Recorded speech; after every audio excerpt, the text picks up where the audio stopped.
Run, Eric Smith, Sportsnet. How important, right down front, how important do you think Sunday is in terms of closing out, getting the sweep, not allowing Toronto any hope of making any sort of comeback? I mean, I think the only thing that's important is that we come out and play our game. Our coaching staff, once again, will give us a game plan, and it's up to us to go execute it. It's a quick turnaround. It's an early game on Sunday. We don't need to be thinking about the sweep or getting rest. We need to be thinking about what we need to do to execute defensively and offensively coming into Sunday. Chris. LeBron, Chris Fedor, Cleveland.com. What changed in the fourth quarter?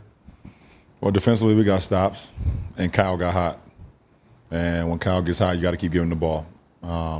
It's not that easy, but the defensive stops, Kyle caught fire, and we just continue to ride that wave. Ty mentioned Tristan's ability to switch on to DeMar and Corey and guys like that. We've talked a lot about Tristan with his offensive rebounding, but that switchability with him, what does that mean to you guys defensively? Well, Double T definitely does things that doesn't show up in the box scores. Besides, obviously, we know about his rebounding ability, but his ability to be able to switch out on guards, and it allows the other four guys to stay home at bay. He made DeRozan take a couple contested shots, made Corey take some contested shots around the basket, and it allowed us to clean glass. So, his ability to be able to slide his feet versus guys that's shorter than him, guards, small forwards, whatever the case may be, it's big time for our ball club. Dave. LeBron, when you guys acquired Korver, the assumption was that you and Kyrie would set him up for wide open looks. What ways has he actually helped you be better, Kyrie be better out on the court? I mean, he's automatic. When he steps on the floor, eyes have to be on him. And even when they made their run in the second quarter, just his three, the pump fake, let DeRozan fly by, shot, kind of quieted the crowd a little bit. Just his ability to be out on the floor, it just helps us out a lot, all of us, offensively, because it just creates more space. Like I said, from the time that we got him all the way to now, and as we continue to play, throughout the postseason, he's been huge for our ball club. Is there anything else? Michael. LeBron, Michael Grange here from Sportsnet. With Kyle Lowry out, what did you think the effort DeMar DeRozan put in, and what impact did it have on the game from your point of view? I'll say the post game. On the telecast, I think ESPN covered the game tonight. DeRozan was amazing. I mean, he gave everything that he had. We knew it's. If you watched the last series when he didn't have a field goal, he usually bounced back, and that's what great players do. They bounce back when they have games like, the Game 2 game he had, and he was knocking down his mid-range, and we're one of 30 teams or 29 teams that try to keep him off the free throw line. We weren't able to do that tonight, so he was in such a great groove, and for a scorer in our league, we just try to make it tough on him throughout the whole way and see if we can weather the storm. And I think, we did that in the fourth quarter. John. LeBron, John Schumann, NBA.com. Does taking care of business tonight signify a step forward at all for you guys, given sort of the inconsistencies in the regular season and some of the close calls in the first round? We just want to try to get better every game, and I think tonight we did that once again. We knew we was coming to a hostile environment. We knew they was going to give us everything they had, no matter who was in the lineup, and we just had to weather the storm.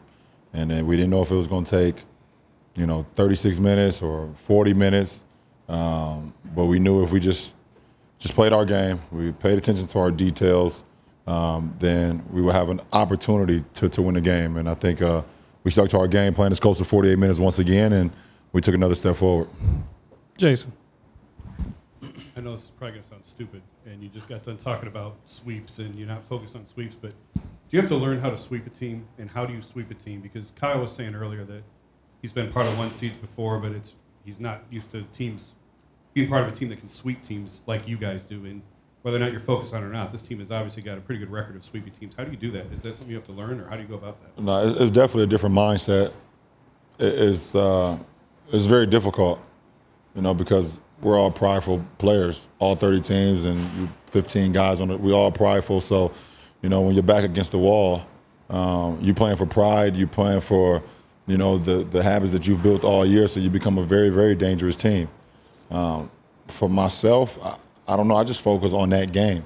I don't really think about the sweep. I don't really think about anything else besides how can I, as a leader of the ball club, put our guys in position to be successful. And if we're able to, stick with the game plan, if we're able to go out and play our game, either if it was Cavaliers basketball or Heat basketball, if we can do that to close to 48 minutes, we're going to give ourselves a good chance. And I've been a part of a couple sweeps.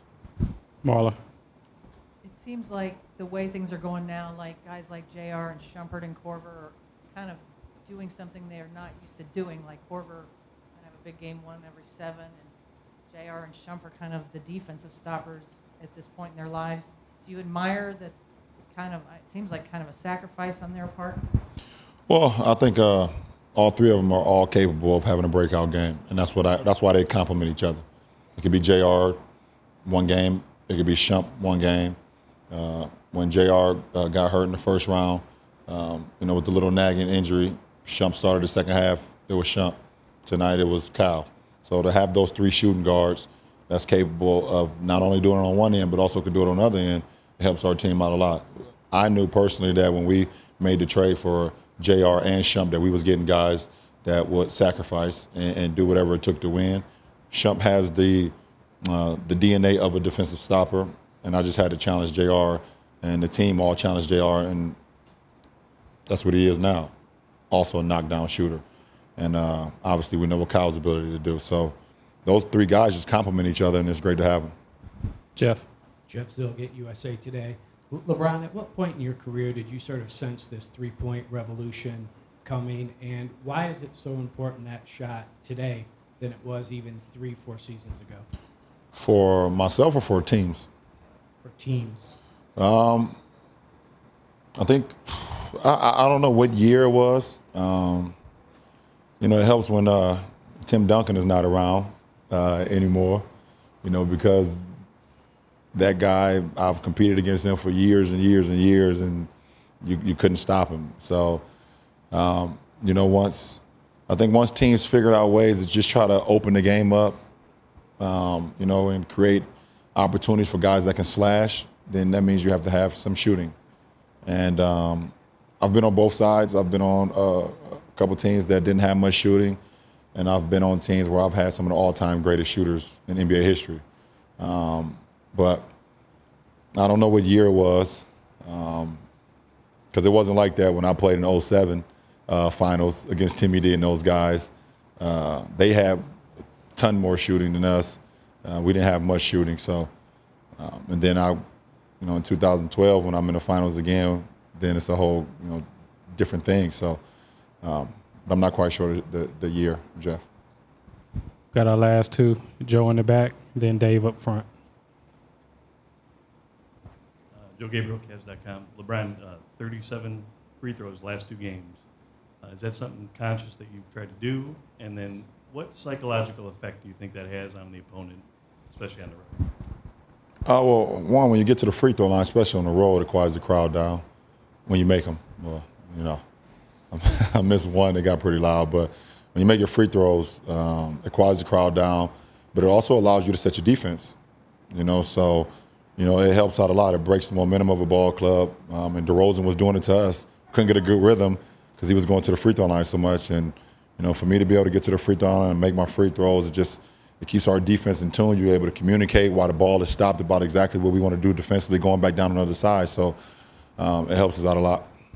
Dave. LeBron, you had that left-handed, turnaround shot in the lane in the 4th quarter. What determines the amount you go to your left-handed? You're obviously a left-handed person, and how did you end up being a right-handed basketball player? How did that come about? I have no idea how I became a right-hand basketball player. I think it was probably Michael Jordan, Penny Hardaway, guys that I looked up to growing up. I seen those guys shooting righty.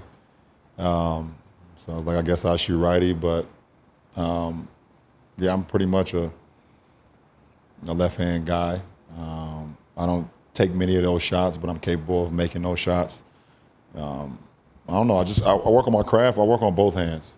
My little league coach, Frank Walker, told me if you can't make a left-hand layup, then you're not going to be much of anything of a basketball player. So he was the first one to teach me how to make a left-hand layup without even dribbling the ball. I just had to take 2 steps, get my feet right, left foot down, right foot down, and make a left-hand layup. And that was from the first practice I've ever had as playing organized basketball. And from that point on, I worked on it every single day. So, but I have no idea why I became a righty. I just thought, I guess, it looked cool until I got older, and I wish I was a lefty because those shots look a lot better than our righties. Appreciate it. Thanks, everybody. The Cavaliers are deeply committed to making improvements in the lives of children, families, and neighborhoods in Cleveland. The organization helps lead the local fight against blight, reaches over 130,000 children in our schools, makes over 200 community visits every year, and has built 23 learning focus centers in our Cleveland neighborhoods.